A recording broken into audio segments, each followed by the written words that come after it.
સુરત જિલ્લામાં આદિવાસી સમાજના યુવાનો દ્વારા જે પણ રિક્ષા ચલાવીને પોતાની રોજગારી મેળવે છે, પોતાનું ઘર પરિવાર ચલાવે છે, એમના દ્વારા એક યુનિયન બનાવવામાં આવ્યું છે.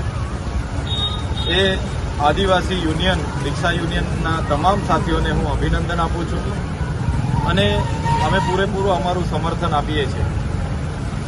આ રિક્ષા યુનિયન પર હું અપેક્ષા પણ રાખું છું કે દરેક સમાજના લોકોને દિવસ રાત જ્યાં પણ જરૂર પડે, કોઈ પણ જાતની ઇમરજન્સી હોય, એમાં બધાની સાથે રહી, બધાને સહકાર આપે. ક્યાંક કોઈ નિરાધાર હોય, તકતા હોય, કોઈ પણ ગરીબ હોય, એને તકલીફ પડે ત્યાં પણ બધા ઊભા રહે અને તમામ સુરતમાં જ્યાં પણ કોઈ નાની મોટી ઘટનાઓ ઘટે એના ન્યાય માટે પણ બધા ઊભા રહે એવી એમને પર અપેક્ષા રાખું છું. એ યુનિયનને જ્યાં પણ અમારી જરૂર પડશે, આદિવાસી સમાજના તમામ અમે આગેવાનો એમની સાથે છે અને સાથે રહીને આવનારા દિવસોમાં સેવાકીય પ્રવૃત્તિઓ કરીશું.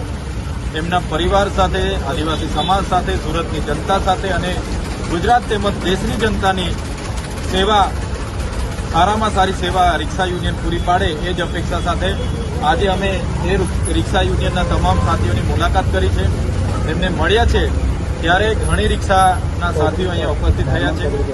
તો આવી જ એકતા આવનારા દિવસોમાં અહીંની જનતાના ન્યાય માટે બની રહે એ જ અપેક્ષા રાખીએ છીએ. જય આદિવાસી, જય જોહાર, જય ભીલ પ્રદેશ.